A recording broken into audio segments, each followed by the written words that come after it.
The things that's going to get us ahead in 2026 is going to be a lot different than the things that got us ahead, in past years. And we here to talk about it. It's your boy Steve from Printer Gang Investments. The first thing I want to tell people to focus on going into the AI era, going into 2026, would be stop reading books temporarily and start reading the AI instruction manual. What I mean by that is, all right, we got a lot of books out and there's a lot of knowledge in them. I grew up reading a lot of books, a lot of investment books, a lot of personal finance books as a kid. But what I'm telling people is right now in this AI era, things are changing fast. The things are changing so fast there wouldn't be a book written on them yet. Like when GPT upgrades to 5.1 to 5.2, there's no book that's going to tell you how to use that. When Gemini comes out with a new model, there's no book that's going to tell you how to use that. When N8N comes out with a new feature, when even the AI stock comes out with a new business model, there's not going to be a book to teach you that. So I would say right now, I've personally been focused on like AI-based learning. We're still reading, but it's like you need to be reading that chat box on ChatGPT. You need to be learning with your AI. You need to be on the YouTube videos, watching the real builders, watching the real entrepreneurs in AI. We got tools like Notebook LM where you could take multiple sources and make podcasts you could read, audio podcasts you could read. So what I'm saying is the traditional books could potentially slow you down right now because we really need to learn things fast because AI is just moving every day. And I would just tell people we don't necessarily have time right now because the models are changing and it's a gold rush. The AI skills are out here now, but the AI skills haven't been standardized across the education system yet. With that being said, that means there's a land grab going on for these AI skills. If you can learn these AI skills before they get institutionalized in these colleges and these universities, they're going to have to pay you way more than if you learn these skills after they get institutionalized in these colleges and universities. And that timeline is probably what? It's 2026. We're in January, first day of 2026. I can say what, by 2027, 2028, maybe 2029, these things will start standardizing. But if you're the type of person who's learning it now, you're going to have a huge advantage going forward, man. So that's my first thing I would advise people to do is stop just reading traditional books as much and focus on like learning with AI, using YouTube videos, learning with ChatGPT, reading the prompt box, like ask questions. You can learn much deeper than you can with just a traditional way, and the speed and the accuracy is much better. So that brings me to my second point, Wispr Flow. Like if you know any, if you've been watching any AI content, all the big AI guys are starting to talk about Wispr Flow. The method for talking to your computer, talking to your phone is going to change this year. Like instead of just typing on the phone, we need to start getting used to talking to the AI, talking to the phone, talking to the computer. So Wispr Flow is actually an app where I could talk to it just like I'm talking to you guys right now. It's going to translate everything I say and tell it to the computer. That helps because in 2026, you're going to want to move faster than pre-AI. So anyone who's talking to their computer using Wispr Flow is probably getting things done faster on that computer than someone who's not doing that. And in this AI era, it's going to be all those little advantages that put you ahead. Which brings me to my next point. This is strange because it's actually not an AI thing. It's been going on since the beginning of time, but in the AI era, I'm starting to feel like it's more important than ever. Fitness. Fitness, good old-fashioned fitness. We all need to start focusing on our diet and our exercise in this AI era. Why am I saying that?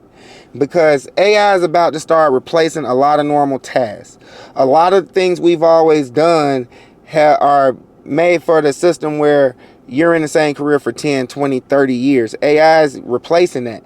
That's why I'm saying you don't want to necessarily read old books right now because those old books are built on systems that are currently changing. Same thing with fitness.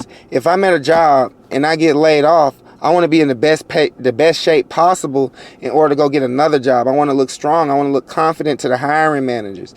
I want to, and if I need to sell something, because this era is going to be an entrepreneurial era. You want to be in shape. You want to look confident. You want to look like you can sell something. You want to look like you know what you're talking about.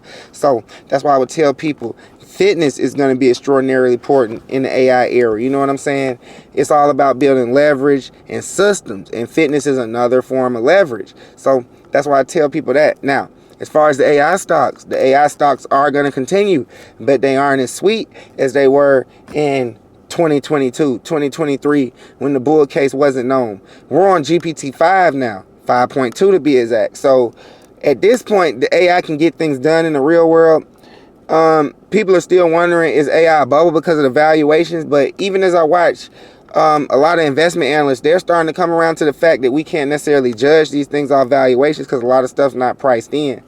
So with that being said, hold your AI stocks. I'm still holding my Palantir. I'm still holding my Nvidia. I'm adding to it. I'm not as aggressive with the options because things are known. I still other options trades I'm looking at, and I'm gonna be showing you guys some more trading. Probably live day trading as opposed to like not live swing trading like I used to. But what I would tell people is keep buying the stocks. Don't worry about if they go down. It's a dollar cost averaging time. Don't pick the riskiest ones. Like, okay, don't go necessarily core weave with a large amount of money because there's risk there. But the more mainstream players, the Broadcoms, the Nvidias, the ServiceNow, because I'm looking at ServiceNow right now. We're going to keep researching them. We're going to keep dollar cost averaging in them because they're just going to keep controlling the game and doing what they need to do. So I think this year is actually going to be even more exciting and bring even more opportunity than we had in 2022, 2023, 4 or 5. Because at this point in the game, we were already benefiting off the AI in the stock market. But now they're giving us a chance to benefit off the AI in the real world. And that brings me to my final point. Anybody who's been ignoring this AI, this is going to be the year where they start to get uncomfortable. Like, I'm not saying bad things going to happen. People just going to lose all their jobs. Some people will lose their jobs, but as time starts to continue, we're really going to start seeing the gap between people who ignored AI, thought it was a game, was hating on it, versus people who actually learned it. Like, especially with the skills-based thing. You could learn AI skills and go from making $20 an hour to $100 an hour in a few weeks, in a few months, because as long as you know those skills, they're going to pay you. They're not looking for 3-5 years of credentials. They're not looking for you to take out $100,000 worth of student loans. So those are major opportunities in and of themselves. I don't know how many people are going to take advantage of it versus how many people are just going to let it pass, but the skills are going to be dead serious, and I say it's going to cause a divide because all the people who have been stubborn, who are stuck in the real world, still trying to move up the traditional corporate ladders, not trying to learn these things, they're not going to understand why certain people went from below them or at their same level to now they're making $200 an hour. Now they're independent. Now they got a higher level job, or now they don't work at all anymore because they learned these tools and they learned these skills, and the companies are starting to hire in skills and tasks instead of degrees and roles. So just this one of them years where you really don't want to get left behind. You know what I mean? Like, don't be on the wrong side of that. You do not want to be on the wrong side of that, because at the same time where basically AI is going to send the upward mobility of those who learn it early enough through the roof, it's going to decrease the upward mobility of those who don't learn it. Because while someone who's learning these AI skills is getting access to higher paid roles, better opportunities, people who aren't learning AI skills, they're going to have their upward mobility compressed, because at the regular job, it's going to start taking longer and longer and longer to move up. Newer employees may not never get to the level that the senior employees are. Like, if you're a senior employee and you're making 150, 170K a year, that new hire, this 18 who they're starting off at the bare minimum, he may never make it to your level at this point. Or I ain't going to say never, but it's going to take way longer. If it took you 15 years to get up there, it's going to take him 30, 20. Like, that's what's going on, because the AI is going to eliminate the middle layer of jobs, leaving only the bottom layer and the top layer for now until the robots come out, and that could change even more. But with that being said, everybody gets stuck in their place for longer, because there's no need to promote you when we could just have you use an AI tool and not raise your wage. That's what these companies are going to do. And then, not to mention, algorithmic wage discrimination is on the way, man. Like, it's going to get weird, because what they're going to do with AI, they're going to set performance metrics higher than the normal ceiling of an employee. That's going to create competition. That's going to create more people doing more work for the same money. So, it's going to be a real divide of people who didn't learn AI, not necessarily losing their jobs, but starting to, like, be negatively affected, is what I'm saying. And that's what people aren't realizing. Everybody thinks AI is going to take jobs. They're not thinking about AI is going to compress wages. AI is going to make you more stagnant. So I just want everybody to, you know, do the best they can for 2026, man. Anyone who's watching this channel last year, if you bought stocks with me, if you still holding them, congratulations. You know what I'm saying? We had another great year. Palantir went to 200. It's 177 time it's recording. Still holding it. Gonna be adding to it. Gonna be adding to a lot more stocks. It's gonna be a big year, man. So just stay tuned. I'm gonna be having a lot more content, a lot more videos from me, a lot more videos from Pam.